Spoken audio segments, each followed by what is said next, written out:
here at Pwningnoobzsince92 Podcast. We haven't done one in a couple of weeks, just because we couldn't be arsed, to be honest.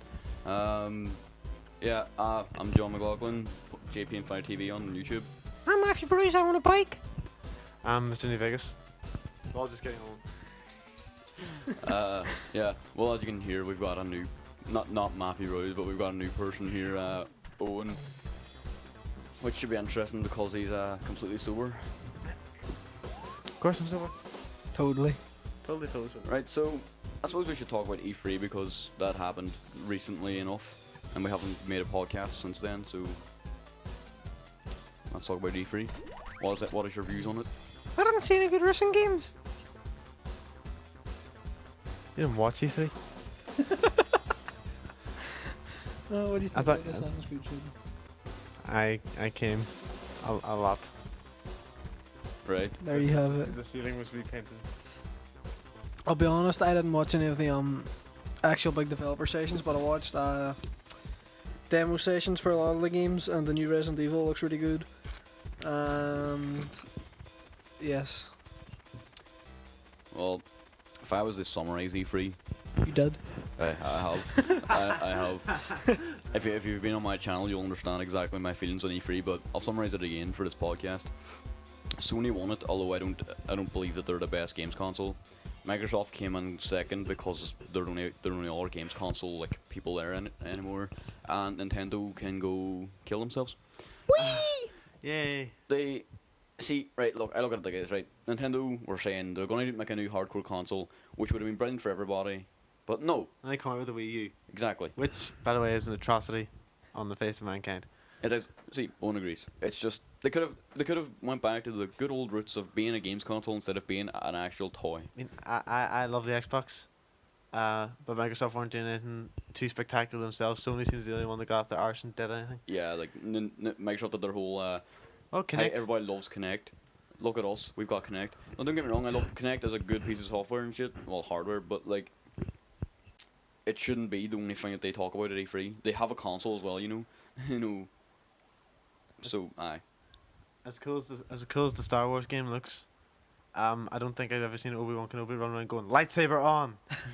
Yeah, I don't remember. And that moving Star on Wars rails. Moving on rails. I didn't remember that. I don't remember in the films where they were like, right, we're about to start battle, so lightsaber on. They didn't. I'm pretty sure there was like been a button on it, or maybe I'm just wrong and I've watched them all completely wrong. You must have watched them on mute with subtitles. That's what it was.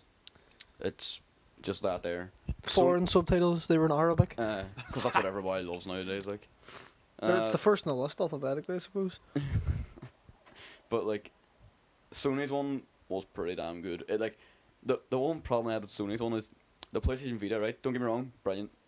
But they've put the party chat on PlayStation Vita, and as far as I can tell, and I could be wrong on this, and I hope I am, they're not putting it on PS3, which is what the PS3 needs.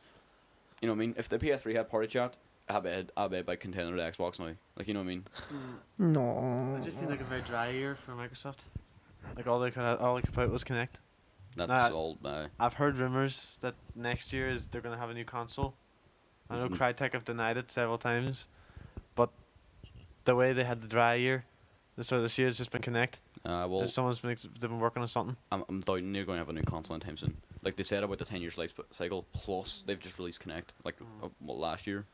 Yes. So Not even a year ago. yeah. Like 6 months or 7 months. Came out in November, I think. November. So it's not that long. And back to the Nintendo topic. Jesus, if I wanted to play games on a tablet, I would buy an iPad. Same. No, don't get me wrong, right? The games are going to be better, but like only about 5 of them are going to be better. And if they were to be on the Xbox, they would be even better. And if I wanted to play Nintendo games, I'd slap my head off the fridge. Well, if I wanted to play Nintendo games, I'd use my GameCube or my SNES because they're actual consoles. I would just use an emulator or my N64. But that's pretty much E3. The Ubisoft conference was pretty good, and so was the EA. No, the Ubisoft's some of Ubisoft's stuff was good. The conference in general was almost intolerable. It's either the humor of the dude that was presenting it that made me almost turn it off. It was terrible. Yeah, they were pretty pretty bad, to say the least. I was talking to the real Matthew Boys earlier about that game Shadows of the Damned, and Yeah. I was describing them about how. Well, first of all, I've heard this from Rooster Teeth that it apparently is the first game that has the word "fucking" in an achievement and has not been censored. Really? So that's something. Yes. That's something. And it's called now that's a big fucking gun, and it's the thing is to get 10 kills with a gun called the Big Boner.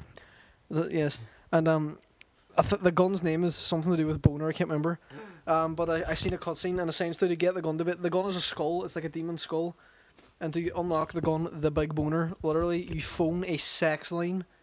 The person on the sex line says, "I'm wearing nothing but a smile." And then the skull essentially gets an erection and becomes a really, really, really long shotgun. That sounds like a Duke Nukem game. That does. It just sounds like Duke Nukem.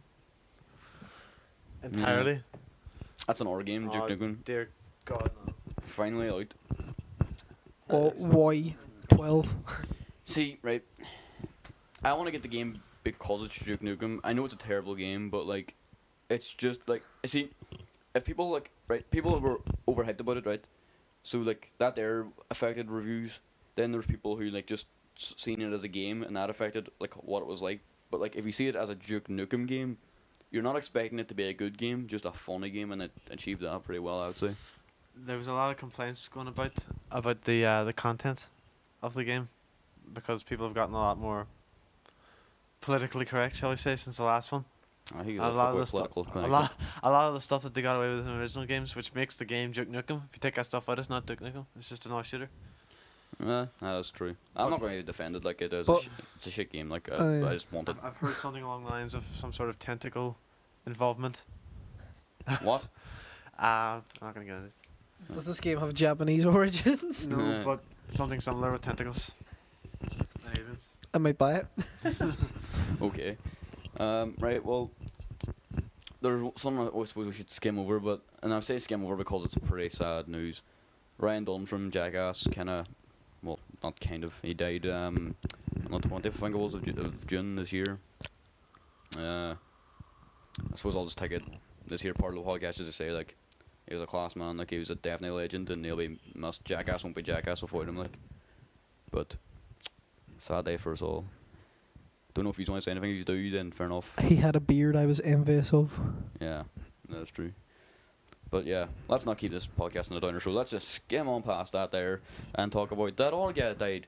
Mac McSacks. Grant Clemens. Shut up.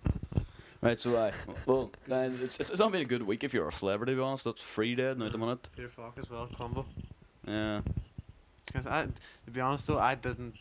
This is gonna sound very, very cruel, but I thought the guy who played Columbo was dead already. I know, true. I was pretty sure he was dead. It was quite old, like. What else? Well, no, I can't think of much. It's been This one's gonna have to be heavily edited. So every podcast has been heavily edited. Too Human. Oh yeah, Michael's recently purchased that. It's like, I don't know if anyone's ever played Monster Hunter, and you've realised the intense annoyance of having to flick the fucking analog stick to swing your sword whenever there's a pile of unfucking mapped buttons there doing fuck all. Then you'll also be annoyed at this because that is how you melee attack in this, and there is no way to lock on the specific enemies. You just have to hope that the gun decides to lock on to the one you actually want to shoot. But it's actually fun, not very fun, but fun. It entertained me for a few hours. Far from finished it though. Well, I got a couple of games recently. I got the second DJ Hero. Well, I was DJ Hero 2. It's quite amazing. It's basically like Connor was telling me, like what he says is pretty much true. For DJ Hero 1, they were like not only making the game, but they were making the like actual controller for the game. So like they had the game quality wasn't as good as it could have been. Whereas you can see from like playing DJ Hero 1 to DJ Hero 2, you can see that like they just went straight into the game and the everything's better about it. And then I got the new Medal of Honor, which I was reluctant to buy for quite a while, and I only bought it to play with a couple of people online. It's perhaps one of the best FPSs I've played in quite a while. Not my life, but in quite a while. Like, the story mode I thought was pretty good. It is so America, fuck yeah. That is like it's totally patriotic. America, Yeah, fuck yeah. pretty much. That song Come should be again, playing the say whole way motherfucking through. day, yeah. But like, it's brilliant. You gonna shoot a song on your head, man? Well, I can't say. That's a spoiler. Literally, you've been talking to me about this game for about 2 days, and just as you said there, now it literally only sunk in that you bought it. I didn't catch on until there now. I actually bought it. I bought the limited edition. There's 3 editions. There's normal, limited, and tier 1. And from what I could see was the limited edition gives you 2 guns and then an extra weapon or something. And the tier 1 edition gives you 3 guns and and a weapon. So basically the tier 1 edition gives you 1 more gun. I don't know what the price change is, but like... Whenever it was even coming out, I think tier 1 edition was just RRP $39.99. I think like that's the same. Like when I went up to get the limited edition, it was the exact same price as the normal. Brand new, like. I got my hands on the new Mortal Kombat, Oh, it's a fantastic game. and if any of you can beat Shao Kahn in any mode above medium, I will have your children. You heard it there. The one of the hardest bosses I've ever fought in any game. I want to say something about children. Just as Owen's brought up, I remembered about it. John, you told me about this thing about how Bethesda have said if you have a child on 11-11-11 Oh yeah, yeah. and you name it a certain name, you'll Yeah. get free Bethesda games for life. Right. Yeah. So on their blog, and I haven't seen the post myself, but I've heard like talk about it from like reliable sources, like actual game websites.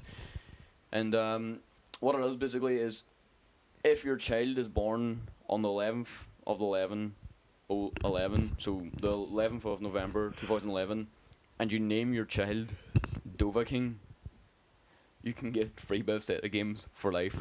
Now, my theory on this here is, if you live in the UK or America, I wouldn't do it because that name is so totally weird. But if you lived in Sweden or something, Dovahking just sounds like a Swedish kind of name, so like you could get away with it, and you would have free games for life. But here's the wee problem: it's a good deal, but Bethesda don't make that many games. Like they make brilliant games. Don't get me wrong. They make the Fallout series and the Elder Scrolls series, and then they released Brink, like published it, and that's terrible. But like they're free games, right? I can't think of any more Bethesda games. Well, what I was saying was essentially, I don't know where it came out of, but I mentioned this to my mother the other night. Essentially, she shouted at me and told me to fuck off and said she was having no more children. We're Yeah. trying to convince her to. No! I just mentioned it, and she was like, fuck off, I'm not having any more range. I suppose if I could convince someone, free games for life, you know what I mean? It's not a bad deal. There's not enough time left. True that. Matthew can find this one.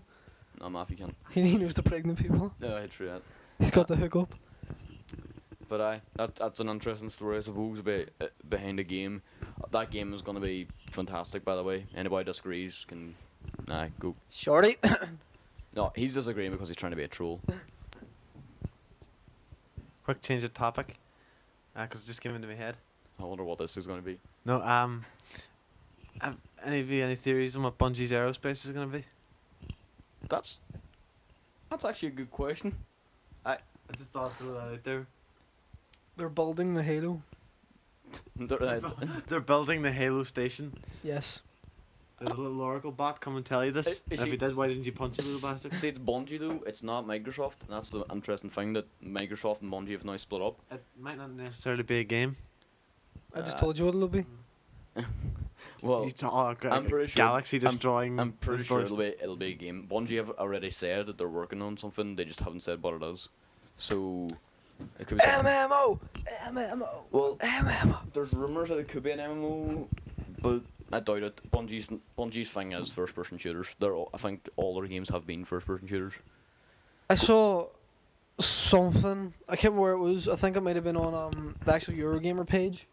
But there was something about a first-person shooter MMO that is coming out. I saw a trailer for it. If it's what I think it is, it's a thing to do with EVE Online. It's not called EVE Online. It's called D something. It begins with D. I think it might be. It's what it is. It's, if you have an EVE Online account, you can it's basically like the same universe, and they play with each other, and I don't know how it works. I've played EVE a wee bit. I've played the trial for it, and it was confusing as fuck, and I just couldn't be arsed to play it then. So, it looks alright. It looks like a. Do you know what it reminds me of? Mag, and Mag looked really promising before it came out, and then everybody knows what happened to that. Speaking of MMOs people have been waiting ages for. Where the hell's the Old Republic? Dead. The Old Republic will be good, but it's. Oh, and I'm telling you this now. It will not beat WoW. There will never be a WoW killer. Yeah, unless it's Blizzard that makes it. And in all fairness, I'm pretty sure I've heard rumors of Blizzard saying they're thinking of making. What about World of StarCraft? What? World of StarCraft? Yeah, well, we can hope for that, but even then, I don't think it'd be like WoW, because like think about it, it's already got. I think it's actually had over 12 million people now, right? They're not just gonna suddenly go, you know what? We'll just play this other game instead. Like someone will play both of them together, but they'll still play WoW, keeping the numbers up. Like it would have to be. It would just be fantastic. Like they've already got their base players. It doesn't matter anymore. And even if they did, even if they just went, all right, we're not playing WoW anymore, and they played like say it was World of StarCraft they created, it doesn't matter to Blizzard. They're still getting the money. Basically, Blizzard are the shit, and they're gonna get piles and piles of money. They're no BioWare. They're no BioWare. Nah, the best games developer is definitely Valve. Like think about it, right? Do you know what? Here, exciting news, right? This is recent news as well. Team Fortress 2 is now free for PC. Now, Got it. yeah, I know, but for PC, it is so much better than Xbox. This is not a dispute. It is. The players are more skilled and there's more of them. I haven't played Team Fortress 2. How have you not played Team Fortress 2? I've never played it, but kinda never played it. I went online once on my Orange box. On the Xbox. On my Xbox, yes, and every single achievement for it glitched, and I got them all just by starting a match, and it was great. And I haven't played it since. Oh well, see the way Team Fortress 2 on the Xbox is literally vanilla Team Fortress 2. On the PC, there has been over 200 updates for it, and I don't mean updates that are needed. They fix the game because the game was working. They've added stuff for free, and now the game itself for free. Now that's Valve free. Also, when Steam came out for Mac as well as PC, they gave away Portal for free. Their weekend deals are constant. They sell a pack which I've bought of all their games for £53, which is over 12 or 13 games, including Left 4 Dead 1 and 2. And even if you don't like them, if you bought them games separately, it would cost more.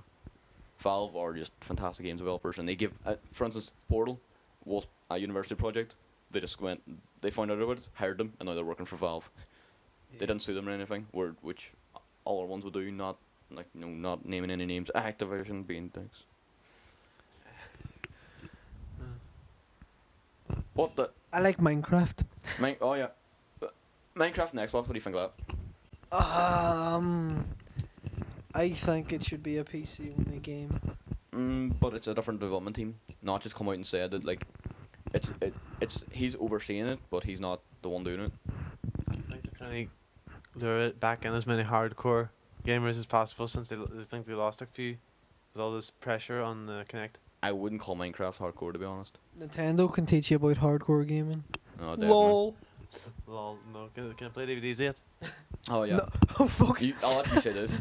The Wii U drive, it says it's going to be using essentially the Blu-ray read-in thing, which is like a 25 gigabyte thingamajiggy. I don't know fucking specifics, but it literally means if they wanted it to, just by putting in they have the hardware there, just by putting in a piece of software, it can run Blu-rays, but they're just not doing it. And not only that, it will also not be able to run DVDs, and they didn't say anything about CDs. What? That's crazy. It is. It's stupid. It's also it's stupid. It's very bad marketing. They're just gonna lose more and more people. The Wii was I don't want to say it was a gimmick. It was probably the biggest gimmick ever. Yeah, they already captured the casual audience, and I can't remember who brought up this point. I think it might have been Games Radar, and it's a very valid point. The casual market who have bought the Wii will already have the Wii, and they'll see this new thing as just the same. Like if I told my dad, if I show my dad right the image of the Wii and the Wii U, he'll go, "Sure, we already have both. We have that there already," and he won't buy the new one. So like that's a lot, and like a lot of people are gonna think like that there, like people who don't understand the new one. Also, like from a seriously though, from a logic perspective, one of the Wii's biggest selling points is like the sports games and the exercise games. Yeah, and they're gone. Kinect has a beat. Yeah, Kinect's definitely even Move done what the Wii was meant to do at the start, but just Yeah. Nintendo falling behind every quarter though. Even with the 3DS, that did shite. the 3DS did shite, but it is a good console. Well, from what I played. Apparently the Vita's just got it. Oh, the completely Vita's destroyed it. The Vita's gonna It's a destroy it. gimmick. It's a gimmick. It's a 3D gimmick. They should have just stayed with their old. They should have stuck with the one they had before. Yeah. The 3D is just a gimmick. It's about bring people on. People are stuck with 3D. I disagree with that. I don't know if it's going to go away or not. I hope it does, because I can see in 3D, and eventually if all gaming becomes 3D, it's just going to piss me off because I won't be able to see it. They'll always do 2D versions of it as well. Though I heard that Sony are putting out some sort of it's a small television, Oh, but they are, yeah. it's 3D for their games. Now there's a very interesting thing. It's a good deal. It's a cheap 3D HD TV. It comes with a pair of glasses, a game which is, I think is Resistance 3, and it does something that I can only describe as magic. If you're playing split screen, now I'm sure you've heard of this. Say you were playing Halo, right? I'm pointing at my TV here. Just the screen split like that there, or even say it's split like that there. We both see the screen completely, don't we? See if we have the glasses on in 3D. Oh no, Yeah. I've heard about that part of it. but I haven't That is actually unreal. Basically, I'll finish it for people who maybe haven't heard of it. Each player sees their entire screen. So like when they're looking at the TV, they only see their screen and not the other person's, which is good for not cheating when you're playing split screen. It allows people to have full screen experience whilst playing split screen, and it's just, I don't know how they did it. I don't know if you know this or not, but they brought out a screen they got for the PlayStation 1 as well. Really? I think it actually physically plugged on into the back of the console and made it portable. But did it actually change the split screen thing? No, like split screen wasn't around then. Like on the PlayStation 1, split screen didn't really exist. Well, Like- but not as much. Like, There was a few games had it, maybe like Crash Racing and stuff, but like I'm just saying, again, Sony's doing it again. Then bringing out a TV for their console. like Is this specific for the PlayStation 3 or is it? specific for the play. Well, no, It's a good deal though. they haven't said specific for the PS3, but I'm sure the software has to back it up as well. Yeah, true. Right. Well, the PlayStation, the Sony is always the leaders of innovation. To be honest, they may not go about it the best ways, but like PlayStation 1 CDs, PlayStation 2 DVDs, PlayStation 3 Blu-ray. No one's done Blu-ray now, not yet anyway. Like the new Xbox, the new consoles, I believe won't have any discs because I One on the digital market. yeah, don't like that. I don't know. I like the experience of going out and hunting for pre-owned games and finding them and buying them and having the box and the disc. I like that. So do I, but I'm not afraid of change or like it'll be good. I mean, games will be cheaper, or they should be anyway, because there'll be less bought. I think I'm very afraid of change. we all know one. Change makes me want to go into a cupboard and hide. Okay, There's one over there.